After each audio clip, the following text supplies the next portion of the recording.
Well, Bob 808, here is first installment on your kayak video. First thing we need to talk about is how you're going to haul it. Well, I got a S10 Blazer and I use the friction straps. I use 3 straps. You don't actually have to have 3 straps. You can use a piece of rope on the middle. One of the reasons I use 3 straps is if a tractor and trailer passes you, that doesn't flip over on the side of your vehicle. You always want to put one in the back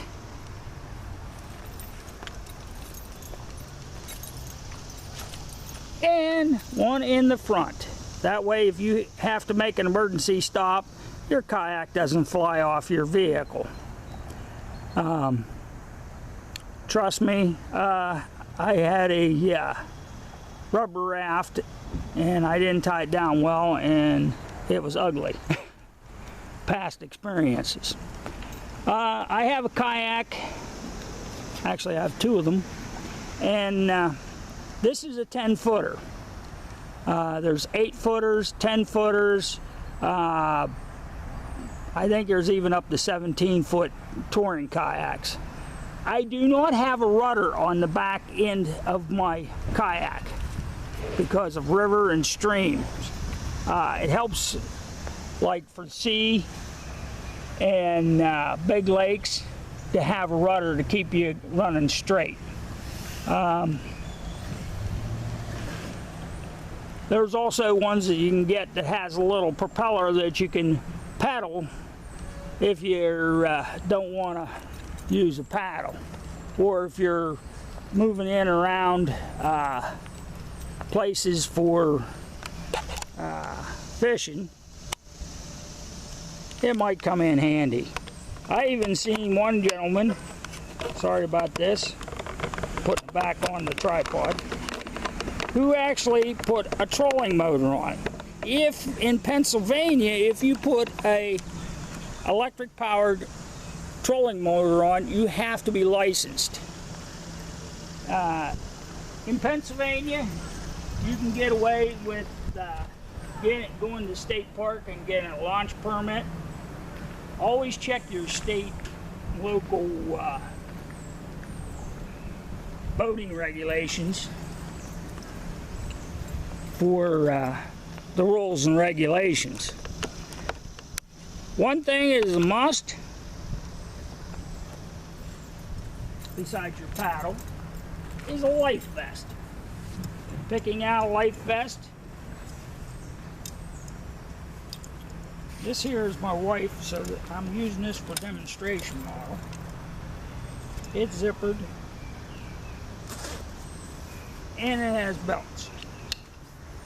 But when you check it, you don't want that sucker coming up where it could pop over your head. Coast Guard regulations say it must be for your chest and weight size. And you can look inside, it says adult extra large.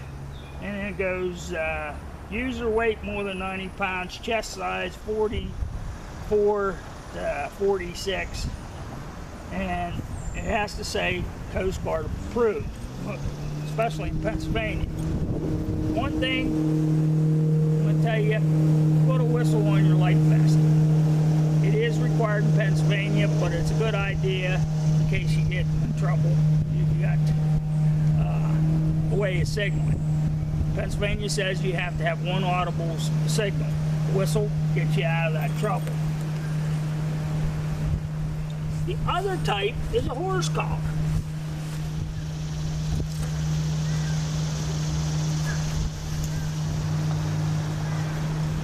I bought these when I first started canoeing. They're kind of uncomfortable. I just, you know, confining. It kind of rides up. Of course, you can adjust it down. But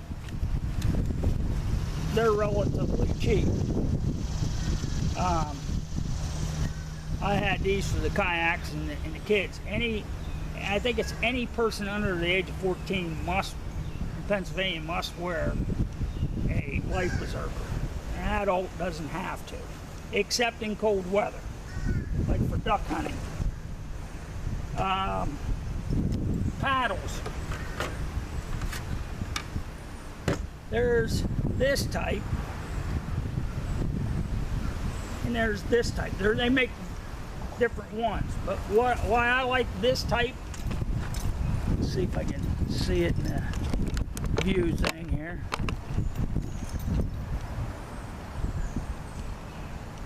Okay, is when you get into, let's turn this thing down a little bit.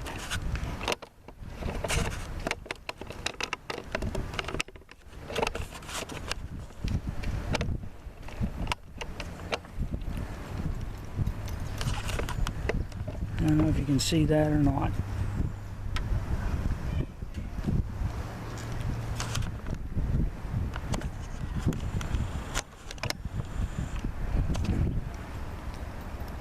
Let's get a better look at it.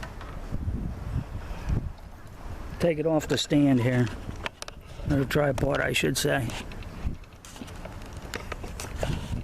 Sorry about being a lousy video photographer.